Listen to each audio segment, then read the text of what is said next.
कृष्ण विभिन्न प्रकार की सेवा कर रहे हैं। उपमन्यु ऋषि अपने शिष्यों को पूछते हैं, क्या रे आजकल फूल क्यों नहीं लाते हो?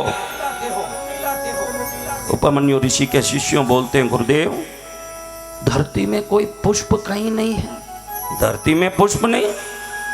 अरे बच्चों, ये धरती में बेलों में पुष्प है, पेड़ों में पुष्प है, जल में पुष्प है, पौधों में पुष्प है। महाराज है तो सही, लेकिन कृष्ण चक्रवर्ती इसी जंगल में आकर के शिव साधना कर रहे हैं जाम्बवती के पुत्र कामना से। तो उनके सेवक और सैनिक जितने पुष्प हैं सब तोड़ तोड़ के ले जा रहे हैं। कहीं ये कली नहीं दिख रही है महाराज। ऐसी बात है, ठीक है कोई बात नहीं। जो कृष्ण पुष्प चढ़ाए हैं ना शिवलिंग पर, उसी को ले आओ, हम उसको चढ़ाएंगे। गुरुदेव वो तो चढ़ाया हुआ निर्माल्य है, निर्माल्य की कोई पूजा होती है क्या? अरे मैं बोलूं जो करो रे बच्चों, मैं जो बोलूं वो करो। जो पुष्प कृष्ण ने चढ़ाए वो लाओ, मैं वो चढ़ाऊंगा। अब कृष्ण देखते हैं कि ऋषियों के शिष्य आकर के चढ़े हुए पुष्प ले जाते हैं। चढ़े हुए पुष्प तो एकांत स्थान में विसर्जन करने जैसा है, इसको ले जा रहे हैं ये ऋषि मुनि के शिष्य। कहाँ ले जा रहे हैं? हमारे गुरुदेव ने आदेश दिया ये पुष्प पूजा में उपयोग करेंगे। अरे गुरुदेव ने, कोई संसारी हो तो बात अलग, अज्ञानी है इसलिए चढ़े हुए निर्माल्य को पुनः चढ़ाता होगा। कोई महापुरुष तो ऐसे नहीं कर सकते होंगे।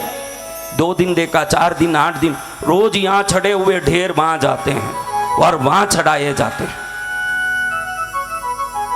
अरे भाई, कृष्ण भगवान को बहुत आश्चर्य हुआ कि मेरी जिज्ञासा मैं रोक नहीं पा रहा हूं, कुतूहल बढ़ रहा है। एक दिन मुनि को पूछ के रहूंगा कि ये क्या कर रहे हो। तो एक दिन निकल के कृष्ण अपने ही सेना वैभव के साथ पहुंचे उपमन्यु ऋषि के कुटीर पर। देखे तो उपमन्यु इनके चढ़े हुए जल के पुष्प, थल के पुष्प, नभ के पुष्प, तब के पुष्प सब लेकर के चढ़ा रहे हैं शिवलिंग पर। हे राम, कैसे चढ़ा रहे? सब निवृत्त हुए पूजा से।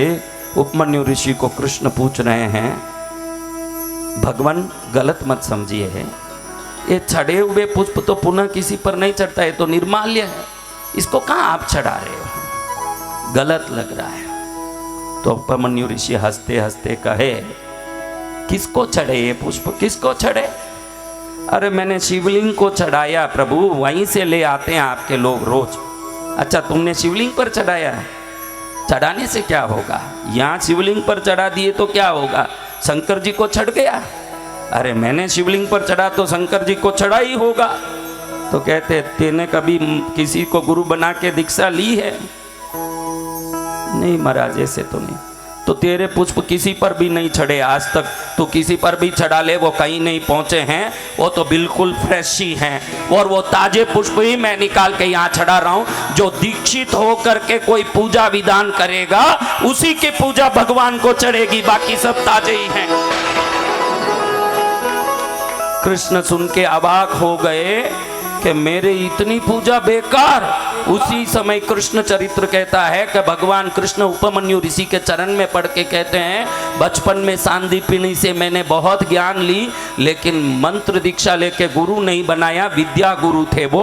अब मुझे आप मंत्र दीक्षा दे के मेरे शाश्वत गुरु बनिए, ताकि मेरी चढ़ाई हुई एक पुष्प भी प्रभु को चढ़ जाए, वरना बेकार है। मैंने आज समझ लिया। क्या कर लिया? समझ लिया। अब ढेरों पर्वत जितना पुष्प चढ़ा के भी कृष्ण चढ़ा नहीं पाए, तो दीक्षा का महत्व क्या है ये समझ लो। दीक्षा कैसे होता है? बिनु गुरु घोर अंधेरा। क्या? अंधेरा। हाँ, इसलिए सब अपने अपने योग्यता अनुसार अपने गांव में, आसपास में, कोई पुण्य क्षेत्र में रहे हुए संतों से गुरु दीक्षा लो, उनसे मंत्र दीक्षा लो, उनकी कृपा प्राप्त करो। उसके बाद कोई भी पूजा सेवा करोगे, उनका मार्गदर्शन, उनका आशीर्वाद, उनकी सलाह मशवरा से चलोगे तो जीवन में बहुत कुछ प्राप्त करोगे आप, जब गुरु होंगे हाथ में। अगर हो गए गुरु तो जीवन हो गया शुरू, ऐसे समझ लो। हो गए गुरु तो जीवन शुरू। हाँ जीवन हो गया शुरू, इसलिए गुरु बनाना अनिवार्य है।